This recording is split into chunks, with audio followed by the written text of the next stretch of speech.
Bom dia ainda. Bom dia. Então, eu vou falar da consolidação óssea.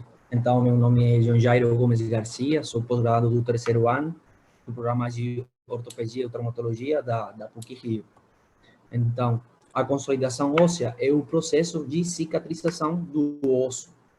Então, o osso, ele é um tecido que tem muitas funções importantes no corpo. Ele tem a função de sustentação, função de proteção dos órgãos vitais, é uma função de produção de células sanguíneas, já que ele é um órgão hematopoético, tem a função de locomoção em associação com os músculos e tem função de armazenamento de minerais, já que ele armazena até 90% do cálcio do corpo.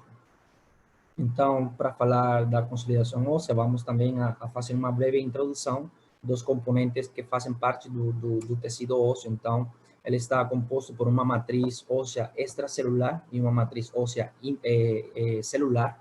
Na parte extracelular, temos a matriz orgânica, ou osteoide, que ela corresponde a 35% do peso da matriz óssea total. Ela é composta por 90% de colágeno do tipo 1, além de conferir resistência à força de tração pela conformação de proteínas de adesão, glicoproteínas, glicosaminoglicanos, osteopontina, osteocalcina, entre outros componentes. Também temos a parte inorgânica da matriz, que já corresponde à parte dos íons, que tem 65% do peso total da matriz óssea. Ele está composto principalmente por sais de cálcio e fosfato em forma de cristais de hidroxiapatita. Então, além de cálcio e fosfato, ele também está composto por bicarbonato, citrato, magnésio, potássio, sódio, e vai conferir rigidez e resistência. No componente da matriz óssea celular, vamos a ter as células osteoprogenitoras, que vêm das células mesenquimais, originadas do mesoderma, que vão se diferenciar em osteoblastos, em osteocitos e em osteoclastos. Aqui, nessa placa histológica, a gente vai observar na parte superior, aqui dá para se ver o ponteiro do mouse. Tá? Dá para ver. Tá. Tá para ver. Então, na parte superior temos, então, um osteoclasto. Essas células são maiores do que os osteoblastos, são multinucleadas em uma membrana pregada, e ela, na parte da adesão, na superfície óssea, ela forma umas depressões que são conhecidas como lacunas de Hoche, que essa parte, ela tem uma acidificação do pH, e dessa forma ela faz a reabsorção e digestão dos componentes tanto inorgânicos como orgânicos da matriz óssea extracelular. Aqui temos um osteoblasto, já como falei anteriormente, ele é menor, ele tem a função de sintetizar e produzir a parte orgânica da matriz óssea extracelular, o componente osteoide, e temos aqui um osteócito. O osteócito não é mais do que um osteoblasto que fica atrapado no meio da matriz óssea, e ele então começa a cumprir uma função de homeostasis, já que ele tem a capacidade tanto de reabsorção como de produção de matriz extracelular. Então, ele tem a função de manter esse equilíbrio nessa estrutura. Aqui vemos, então, uma célula já explicada de forma mais detalhada, as células osteoprogenitoras, que se diferenciam em osteoblastos, os osteócitos, os osteoblastos, todos eles vêm das células osteoprogenitoras, que vêm das células mesenquimais, e os osteoclastos, eles vêm de outras células pluripotenciais, que vêm da mesma família dos linfócitos e dos neutrófilos. Para falar da consolidação óssea, também devemos ter em conta a lei de Wolff. A lei de Wolff fala de que o crescimento do osso vai se adaptar às forças que são impostas nele. E ela obedece uma lei com um princípio piezoelétrico, quer dizer que uma energia mecânica vai estimular uma atividade elétrica, que quer dizer que quando a gente aplica carga sobre uma superfície, vai ativar umas forças elétricas. Então, aqui nesse exemplo, aqui no fêmur, a gente vê que na parte das forças de compressão tem uma carga negativa e na parte das forças de tração tem uma carga positiva. Então, o cálcio, que tem de denominação mais 2, ele vai ficar na área que tem mais área mais força de compressão. Então, temos que falar também dos tipos de consolidação que existem, que são a consolidação endocondral, que é uma consolidação considerada como secundária, é uma consolidação, como falou anteriormente Felipe, ela, pelo seu próprio nome, ele tem a definição de que ele vai partir de uma molde de cartilagem hialina. Então, ele vai fazer a maturação e senescência dos condrocitos, que vão sofrer apoptose e vão deixar uns espaços que vão ser preenchidos por vasos sanguíneos, que vão levar até esse espaço os osteoblastos, que vão começar a preencher com matriz óssea. E ela é aquela que tem essas fases da consolidação, que são a fase, algumas literaturas falam de 6 fases, outras de 5, outras de 3, que vão desde o impacto no osso, a indução, o hematoma, a inflamação, o calo mole, a formação do calo duro e o remodelagem, que é a fase mais longa de todo esse processo. E essa consolidação endocondral, ela é mais específica do tratamento conservador, como já falaram anteriormente nas outras palestras, quando a gente aplica um tipo de estabilidade relativa, onde tem certo grau de mobilidade no foco da fratura, favorecendo assim a consolidação. Tem que ter em conta que tem que ter certo grau de movimentação para favorecer, já que pode trazer vantagem ou desvantagem, de acordo com o grau de movimento. E o tipo de consolidação intramembranosa ou primária é aquela que não precisa de um intermediário, é aquela que se faz quando se priva de movimento nesse segmento fraturado. Ela vai se dar com ausência de um calo de fratura visível, ausência da fissura óbvia da linha de fratura, e ela vai ter uma formação óssea direta, como falei anteriormente, sem nenhum intermediário, através de cones perfurantes, que são cortantes no osso, que tem uma distribuição na ponta do cone de osteoclastos, que vão reabsorvendo a matriz, e na parte contínua vão com osteoblastos, que vão fazendo a síntese dessa matriz óssea. No tratamento de fixação absoluta, a gente pode encontrar esse tipo de consolidação. Então, esse é o processo que estava falando Hugo anteriormente, como se dava essa consolidação intramembranosa, quando a gente tem uma fixação absoluta que priva de qualquer grau de movimento ao foco de fratura. Então, essa é uma consolidação que dá um osso já mais maturo, já que vai ter uma organização lamelar, como a gente observa aqui nessa imagem, através de uns canais vasculares, que são conhecidos como canais de Havers, que os canais de Havers, através da conformação pelos osteócitos e a produção de essas lâmelas que são mais organizadas, eles formam a unidade funcional do osso, que é conhecido como o osteão. Então, como falava anteriormente, aqui temos a zona do cone, a zona 1, 2 e 3. Na primeira zona, ela vai ser dada por osteoclasto, que tem a função de perforar o extremo contrário da fratura, vai do extremo proximal ou distal, como vocês queiram olhar ele aí, até o outro extremo.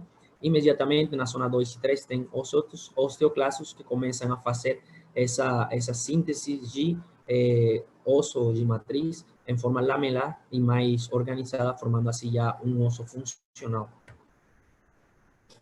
Então, as fases da consolidação endocondral, como falei anteriormente, ou de reparo da fratura, então vamos ter uma fase de hematoma e inflamação, que vai acontecer imediatamente após o trauma. A gente tem que ter em conta que no momento do trauma, como falaram anteriormente, não somente o osso vai se afetar, também tem uma lesão dos tecidos circundantes, tecido vascular, nervoso, muscular, que vão causar detritos. Detritos são esses desperdícios ou essas células que vão morrer nesse momento, e aí vai se gerar um hematoma que vai conter vários mediadores inflamatórios, fatores angiogênicos e do crescimento que vão ser liberados pelas plaquetas. Então, vão começar cambios locais, com ativação de cascada de coagulação, mudanças no ambiente local, e eles vão ser mediados, já que o hematoma vai ser uma área hipóxica, ele vai ser muito rico em fator necrótico tumoral alfa, interleucina 6, 1 e 8, além de o fator de crescimento vascular endotelial, como o chefe Dirceu estava falando anteriormente, que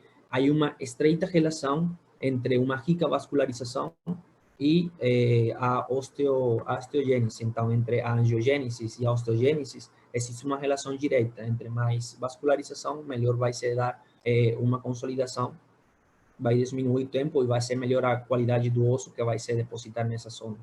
Então, vai haver um recrutamento de células osteoprogenitoras e vai haver uma depuração de tecidos necróticos com uma fagocitose. Vamos encontrar, então, nessa área células como neutrófilos, que vão durar até 3 horas após do trauma, linfocitos, vamos encontrar macrófagos, células polimorfonucleares, além das plaquetas. Então, logo temos... bom, essa fase vai acontecer desde o momento da lesão até uma semana do trauma. Logo temos a fase de formação do calo mole. Essa fase vai ser definida ou marcada por a transformação do tecido fibroso ou do hematoma em tecidos de cartilagem, já que vão se diferenciar essas células osteoprogenitoras em células condrocíticas e osteoblastos, além das células condrocíticas. Então, vão começar a formar uma cartilagem e osso novo ao mesmo tempo. Então, essa fase vai ocorrer de 2 a 3 semanas após a lesão inicial. Vai ter uma estabilidade dada pelas fibras de colágeno do tipo 1 e do tipo 2. Logo vamos ter, então, a fase do calo duro, que vai ser dada da semana 4 a 16. Essa fase vai ser definida pela conversão da cartilagem em matriz cartilaginosa calcificada. Então, os condrocitos vão entrar em uma fase de senescência e vão sofrer apoptose, como falei anteriormente, como acontece na ossificação endocondral. E vão ser preenchidos esses espaços por vaso sanguíneo. Posteriormente vão recrutar osteoblastos, que vão preencher com membrana. Já essa fase é clinicamente observável na radiografia e vai ter uma dominância de células osteoblastos e osteoclastos. Clinicamente, evidentemente, nessa fase vai haver uma redução observável da dor e da instabilidade da fratura, já que esse calo vai dar uma estabilidade aí relativa da fratura. E na fase de reparo da fratura ou de remodelamento, essa fase é a mais longa de todas. Alguma literatura fala que acontece ou que ocorre da semana 17 em diante e vai até 1 ano e meio até mais de 5 anos em diante. Então, vai ocorrer uma reabsorção do cartilagem restante, vai haver uma restauração dos sistemas de Havers, vai haver uma deposição o osso lamelar, não há cicatriz evidente, e essa fase ela vai ter uma homeostase ou vai ser regulada pelas proteínas L-Hanqi, Hanqi e OPG, que são os receptores ativadores do fator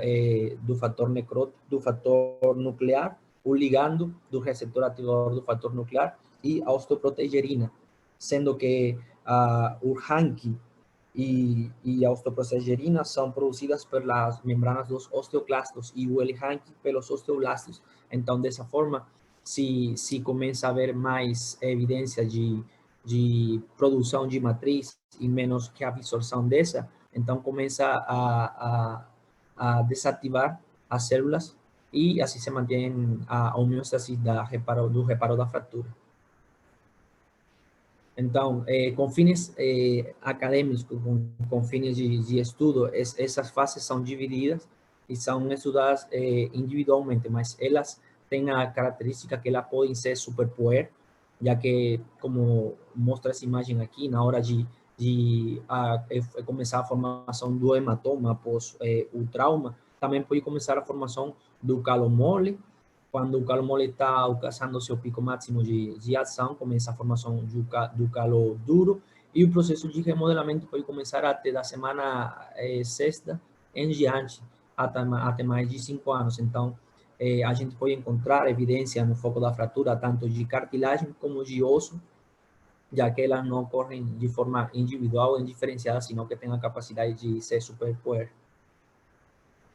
A gente também tem que ter em conta fatores que podem influenciar esse processo de consolidação óssea, como são os fármacos. Entre eles, para mencionar alguns, temos os bifosfonatos, que são geralmente utilizados no tratamento da osteoporose e vão diminuir o risco de fraturas em pacientes que têm uma baixa densidade mineral óssea, e tem a função de inibir, além disso, a função dos osteoclastos.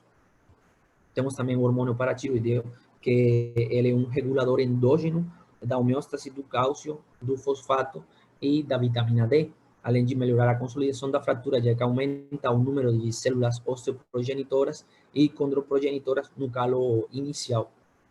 E temos a teriparatida, que também é utilizada como coadjuvante no tratamento da osteoporose, já que ele tem a capacidade de aumentar o volume do calo externo e melhorar a carga final nesse calo da fratura. Também temos que falar, então, de insucesso na consolidação. Eles vão se dividir em componentes que são por falhas biológicas ou por falhas mecânicas. Então, por falhas biológicas, temos retardo da consolidação, que é definido como um insucesso, uma consolidação prolongada em comparação com o esperado com dada localização anatômica. Alguns livros falam que não tem um tempo definido, já que cada uma estrutura, de acordo com sua anatomia e sua conformação histológica, tem seu próprio tempo de consolidação, mas alguns outros livros falam que se define como retardo na consolidação se tem um tempo menor a 6 meses. E temos também a pseudoartrose, que não é mais que o insucesso de uma fratura para alcançar estabilidade através da formação de pontes ósseas.